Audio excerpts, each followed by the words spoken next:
မင်္ဂလာပါကျမရဲ့ Burmese Stream Page လေးကနေကြိုဆိုပါရစေ။ Hungary ကိုလာလည်ပြီးတော့တာမယ်ဘတ်ကိုမရောက်ခဲ့ရင်တော့ရောက်တယ်လို့မခေါ်ဘူးပေါ့နော်။ဘာဖြစ်လို့လဲဆိုတော့ဒီမြို့တော် Budapest ကို City of Spa လို့လည်းခေါ်လို့ရှိပါတယ်။နိုင်ငံတော်ဝန်မှာလည်းစုစုပေါင်းရေပူစံ130ကျော်လောက်ရှိပြီးတော့ဒီမြို့နယ်အလိုက်မှာလည်းတာမယ်ဘတ်တွေအများကြီးရှိပါတယ်။မြေအောက်မှာရေပူစံများစွာရှိပြီးတော့နေ့စဉ်ရေပူ80ဘီလီယံထုတ်ပြီးလျက်ရှိပါတယ်။ရေပူစံမှာ calcium, magnesium, sulfur စတဲ့ဓာတ်သတ္တုတွေပေါ်ကျွယ်ဝပြီးတော့ဒီကျန်းမာရေးအာဏာပိုင်တွေကလည်းဆေးဘက်ဝင်တဲ့ရေအဖြစ်တရားဝင်အတိမတ်ပြုထားပြီးတော့ wellness center တွေ physiotherapy စတဲ့ဆေးကုသမှုစင်တာတွေနဲ့လည်းချိတ်ဆက်ပြီးတော့ဖွင့်ထားပါတယ်။ဘူဒါပက်စ်မှာရှိတဲ့နာမည်ကြီးတာမဘတ်တွေကတော့ဆန်ချင်ကြီးတာမဘတ်ပါ1900ခုနှစ်မှာတည်ဆောက်ထားပြီးတော့တက်တန်း100ကျော်ရှိပြီးတော့ဥရောပမှာအကြီးဆုံးနဲ့ခရီးသွားဆွဲဆောင်မှုအများဆုံးနေရာဖြစ်ပါတယ်။ Gala Tamabad ကတော့ဘူဒါပက်ချန် Gala Hotel အတွင်းမှာတည်ရှိပြီးတော့အတွင်းပိုင်းအယောင်သွေးဆောင်တဲ့ပြီးသူကလက်ရာတွေကိုတွေ့မြင်နိုင်မှာဖြစ်ပါတယ်။နောက်တစ်ခုကတော့ Lucas Tamabad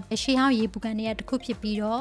ဒေသခံတော်တော်များများတွားရောက်လို့ရှိပါတယ်။ Kirari Tamabad ကတော့ဘူဒါပက်မှာရှိတဲ့ဒီမူရင်းတူရကီဒီဇိုင်းအစိပ်ပိုင်းများစွာပါဝင်ပါတယ်။နောက်ဆုံးတစ်ခုကတော့ Rudess Tamabad ပါ Ottoman Empire လက်ထက်တူရကီလူမျိုးတွေတည်ဆောက်ခဲ့တဲ့အမိုးပေါ်ရေစိမ်နဲ့ကံပါဝင်တဲ့ဒီရှေးဟောင်းဆန်တဲ့ဆွဲဆောင်မှုနဲ့ဒန်နူးမြစ်အလှကိုရေစိမ်ငေးလို့ရတယ်ပြီးတော့အချို့ရက်တွေမှာဆိုလို့ရှိရင်အမျိုးသမီးတည်တံ့သတ်မှတ်ထားပါတယ်ဒီနေ့က Rudess ကိုတောင်းမှာဖြစ်ပါတယ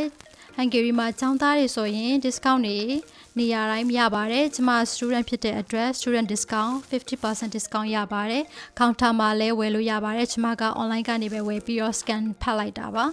လက်ပတ်လေးရပါပြီအဲလက်ပတ်လေးနဲ့ပဲဒီ gate တွေ locker room တွေကိုသုံးရမှာဖြစ်ပါတယ်အဓိကလိုအပ်တာတွေကတော့ညက်ဖက်နက်ရဲ့ဒါဝါရဲ့ရေကူးမဲ့ဆိုရင်ဒီရေကူးအုပ်ထုံးနဲ့ခေါင်းလျှော်ရဲ့ရေချိုးဆက်ပြတွေကိုယူသွားဖို့မမေ့ပါနဲ့ဒီအဝတ်စားတစ်ခါတည်းလဲပြီးတော့လော့ကာထဲမှာပဲအကုန်ပစ္စည်းတွေအကုန်သိမ်းခဲ့ပါတယ်အဲ့ဒါပြီးရင်တော့သွားလို့ရပါပြီရင်နွေးကန်တွေကိုမစင်းခင်ရေရင်ချိုးဖို့မမေ့ပါနဲ့ဘာဖြစ်လို့လဲဆိုတော့ security တွေနေရာတိုင်းမှာရှိပါတယ်အဲ့ဒါက law ပါပြီးတော့ body heat ကို balance ဖြစ်စေဖို့အတွက်ဒီ mineral water ကိုလည်းတောက်ဖို့မမေ့ပါနဲ့indoor swimming pool တွေလည်းရှိပါတယ်ကျမကတော့အုတ်ထုံမပါသွားတဲ့ရေမကူးခဲ့ပါဘူးအရင်ဆုံးကျမဆောင်းနာဘက်ကိုသွားပါမယ်၃မျိုးရှိရပေါ့နော်အေရိုမာကတော့အသက်ရှူလမ်းကြောင်းယူတဲ့ကောင်းတယ်ပေါ့နော်သူကတအားကြီးမပြင်းဘူးနောက်ချွေးထုတ်ခံအပူခံကတော့55-70 degree Celsius နဲ့နောက်တစ်ခုရေနွေးငွေ့ခံကတော့105-115 degree Fahrenheit ထိဒီအပူချိန်ရှိပါတယ်ဒီချွေးတိချွေးပေါက်တွေကျလာရင်ရေထွက်ရေပြင်ချိုးရေချိုးပြီးပြန်ဝင်ပေါ့နော်နှစ်ချိန်သုံးချိန်လောက်လုပ်ခဲ့တယ်ပေါ့နော်အရန်ပူနေဒီရေခဲလေးကပ်ပြီးတော့ပေါ့နော်အရန်ကိုမိုက်ပါတယ်အဲ့ဒါပြီးရင်တော့တာမယ်ဘတ်တွေစီသွားမှာဖြစ်ပါတယ်အပူချင်းအမျိုးမျိုးပေါ်မူတည်ပြီးတော့ကန်တွေကိုတက်တက်စီခွဲထားတာဖြစ်ပါတယ်ကျမအကြိုက်ဆုံးကတော့45 degree အရန်ကိုပူတဲ့ရေထဲကိုဆင်းပြီးတော့10 degree ပေါ့နော်10-11 degree အရန်ကိုအေးတဲ့ရေကန်တွေကိုကူးရတာဖြစ်ပါတယ်ဒီအကျောချင်းတွေအခိုးတွေပွင့်ပြီးတော့ပူထူနေတော့ပဲအရန်မိုက်တယ်ပေါ့နော်ဒီယူနွေးကန်မှာရေစင်ချင်းကကျမရဲ့အကျိုးကျေးဇူးများစွာရရှိနိုင်ပါတယ်အဆင့်မြစ်တွေနာကျင်ရောင်ရမ်းမှုတွေကြွက်သားတင်းမာမှုတွေကိုတက်တာစေတယ်ပြီးတော့အစာရင်းနဲ့ဥလန်ကြောင့်ဆိုင်ရာပြဿနာတွေကိုတက်တာစေတယ်ပြီးတော့အရေးပြောယောဂတွေ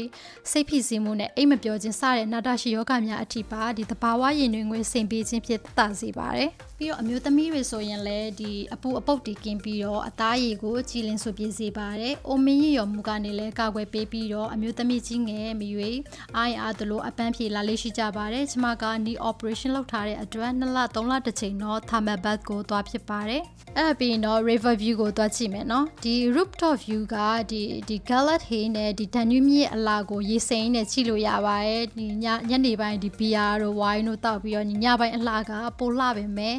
ဒီနေ့ကျမတို့သွားတဲ့နေရာတော့အပြင်မှာ7 degree ရှိနေသေးတော့အရန်အေးလို့ညအထိမစောင်းတော့ဘူးပေါ့နော